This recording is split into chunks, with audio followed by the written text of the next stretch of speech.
Buenas tardes a todos.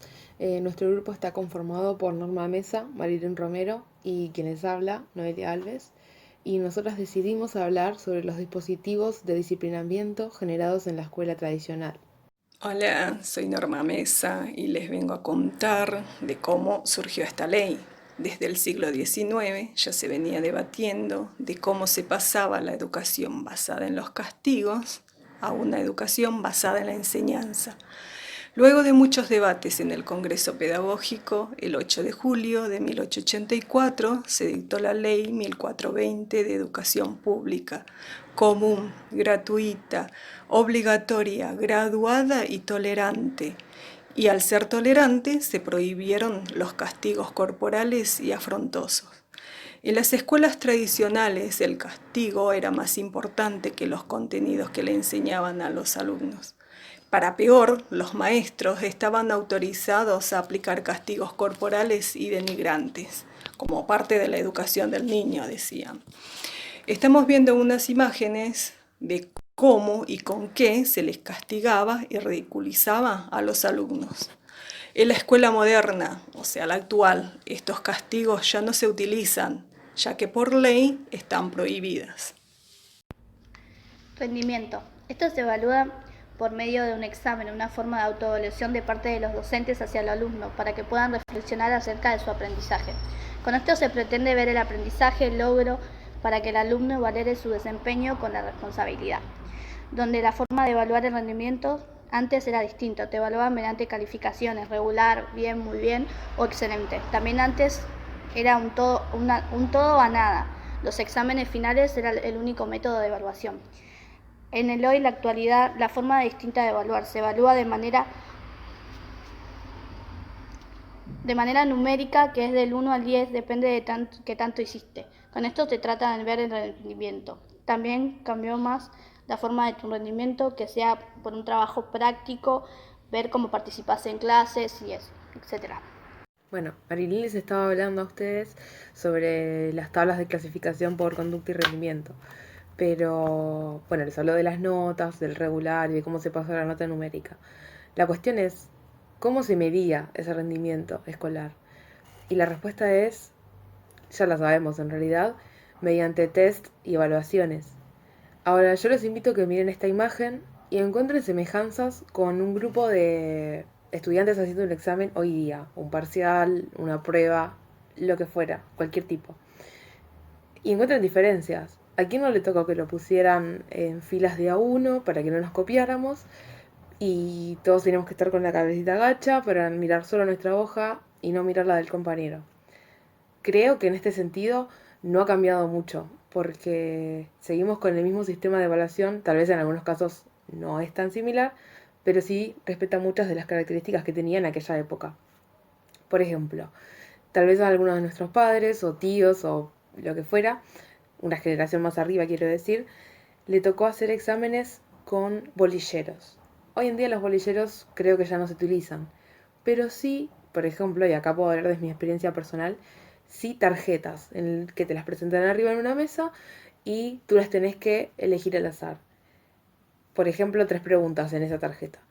La pregunta acá es, si yo no me sé alguna de esas 3 preguntas y me bochan, ¿no merezco yo otra oportunidad? ¿Significa eso que yo no sé nada de la materia? Es para pensarlo. Creo que deberíamos empezar a fijarnos más en el rendimiento. Y 1420 establece que la asistencia de los niños de 6 a 14 años a la escuela es obligatorio.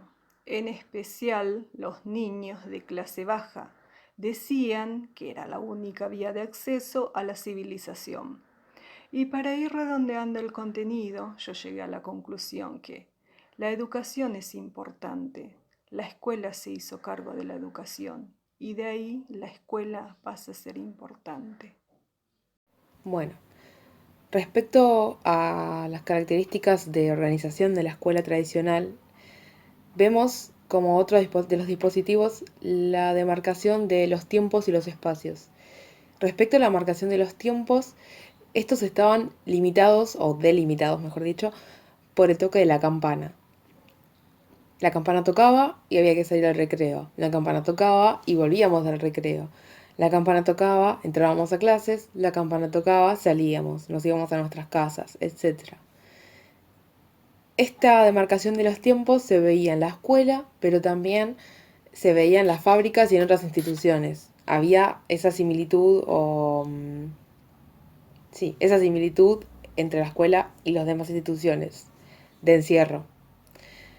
Ahora yo pregunto, ¿hoy día sigue esta demarcación de los tiempos? Creo que la respuesta está a la vista de todos. Basta con ir a cualquier escuela, incluso mismo pleno 2020, y vamos a ver que si bien el dispositivo cambió y hoy día tenemos timbres, estos timbres siguen marcando el recreo, la salida, la entrada, etc. Entonces creo que esto sigue estando presente en las escuelas de hoy día. Orden mediante fila. El antes, después y el después de esto no cambió mucho, ya que actualmente, como fue tiempo atrás, es ahora. Los docentes, ya sea en la entrega, la salida o incluso después del recreo, consideran que los alumnos deben hacer fila. Esto se debería hacer de la manera ordenada, donde cada alumno toma distancia derecho mirando hacia adelante. Muchos creen que es una forma de mantener a los alumnos enfocados solamente en el maestro, director, adulto responsable en ese momento. También es una forma de mantener un orden para hacer las cosas que conlleva una disciplina que marca el comportamiento del niño o la niña en la sociedad. Otra forma de control social en los alumnos de la escuela tradicional eran los pupitres o bancos individuales, ya que de esa forma los volvía más vulnerables y por lo tanto más manipulables.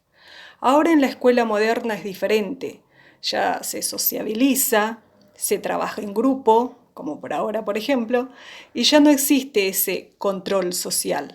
Bueno, Norma les estaba hablando de las características, una de las características de las aulas de la escuela tradicional, que eran los pupitres.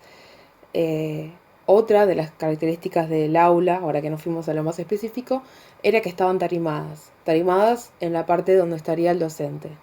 ¿Cuál era la función de esta tarima? A la vista está y la respuesta es conocida por todos. Eso le permitía al docente tener una vista más panorámica. Al ser más alta que el resto de todos donde estaban los alumnos, le permitía verlos mejor y controlarlos mejor para que no se porten mal o no se muevan de sus asientos, etc. Con el correr de los años se fueron eliminando las tarimas, pero hoy en día, pleno 2020, aún hay lugares donde hay tarimas. Por ejemplo, como ven en la imagen, esta es una imagen reciente, claro. Estos lugares que tienen tarimas, no sabemos si es que se sacaron y luego se volvieron a ubicar o quedaron allí desde la escuela tradicional. Sea cual sea el caso, están allí y cada docente toma una postura distinta en cuanto a esa tarima. Si la ve como un dispositivo de control o si la ve simplemente como su lugar.